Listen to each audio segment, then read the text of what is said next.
প্রবাদ আছে, বিল দেখতে চলন, গ্রাম দেখতে কলম। বাংলাদেশের সবচেয়ে বড় বিলের কথা বললে যে কারো মনে চলে আসবে চলন বিলের কথা।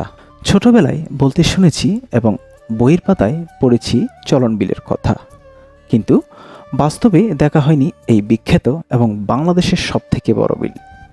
তাই এবার ছুটে গেলাম নাটোরে।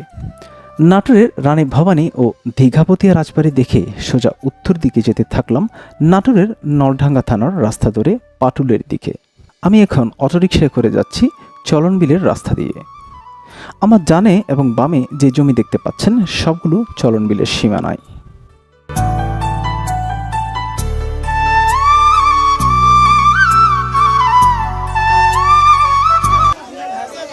কিছুক্ষণের মধ্যে পৌঁছে গেলাম পাটুলের মিনি কক্সবাজার খ্যাত নৌকা ঘাটে, যেখানে 3 থেকে 400 টাকায় ইঞ্জিন চালিত নৌকা ভাড়া করে 2টি গ্রাম ঘুরে আসা যায় চলন বিলের। চলন বিল যে কত বড় সেটা নিজের চোখে না দেখলে বোঝা যায় না। চারিদিক পানি আর পানি। নাটোর, সিরাজগঞ্জ ও পাবনা এই 3 জেলা মিলে মূলত চলন বিল। সিরাজগঞ্জের উল্লাপাড়া, রায়গঞ্জ, নাটোরের সিংড়া ও গুরুদাসপুর এবং পাবনা, ভাঙ্গুড়া ও চাটমোহর থানা এলাকা মিলে বর্তমান এই চলন বিল।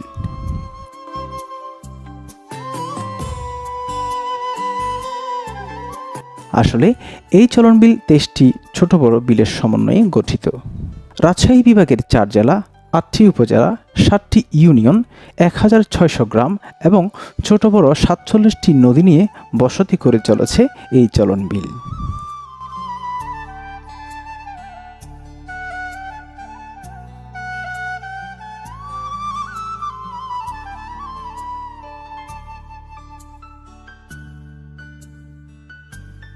ব্রহ্মপুত্র যখন তার নিজের বয়ে চলা পথপ্রবাহ পরিবর্তন করে এখনকার যমুনায় রূপ নেয়, সেই সময়কাল থেকেই চলন বিলের সৃষ্টি।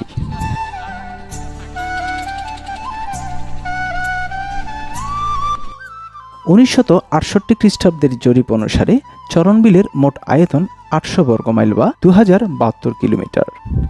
বর্তমানে পলিমাটির প্রবাহ ও অন্যান্য কারণে চলন বিল অনেকখানি সংকুচিত হয়ে আয়তন দাঁড়িয়েছে 1150 বর্গ কিলোমিটারে।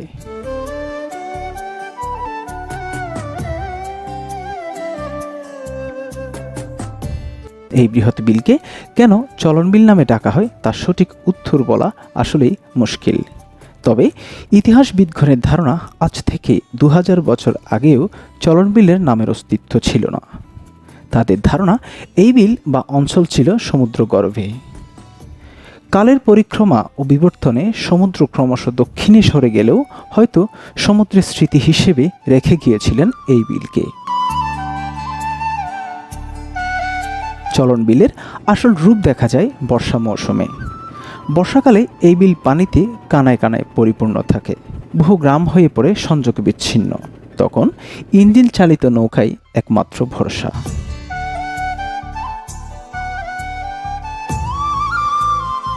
বর্ষা মৌসুমে গ্রামীণ জনপদের মানুষের জীবনযাপন সত্যি অনেক সংগ্রামের হয়ে ওঠে।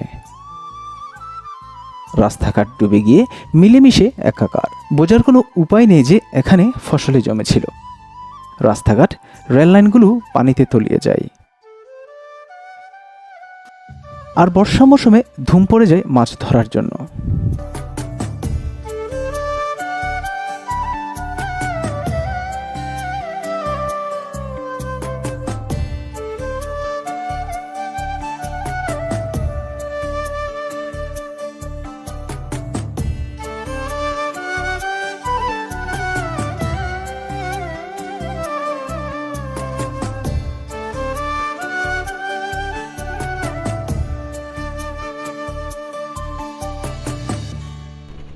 এই বিলের গড় গভীরতা প্রায় 2 মিটার বা 6.6 ফুট আর সর্বোচ্চ গভীরতা প্রায় 4 মিটার বা 13 ফুট।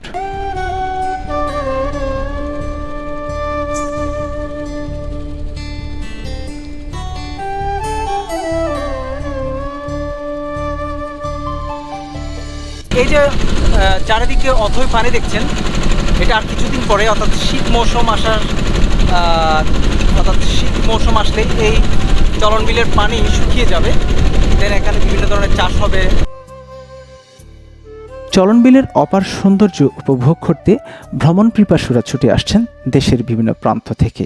দেশি পর্যটক ছাড়াও বিদেশি পর্যটকদেরও দেখা মিলে এই বিলে। পর্যটকরা নৌকা ভাড়া করে বিল ভোজন করেন, দেখেন মাছ ধরার দৃশ্য, দেখার সুযোগ মেলে বিভিন্ন প্রজাতির পাখি। ঘোর বর্ষায় সুবিশাল জলরাশির উথাল পাথাল ঢেউ যে কারো মনে বয়ের উদ্রেক সৃষ্টি করে। জুলাই থেকে অক্টোবর পর্যন্ত চলন বিল ভ্রমণের উপযুক্ত সময়কাল।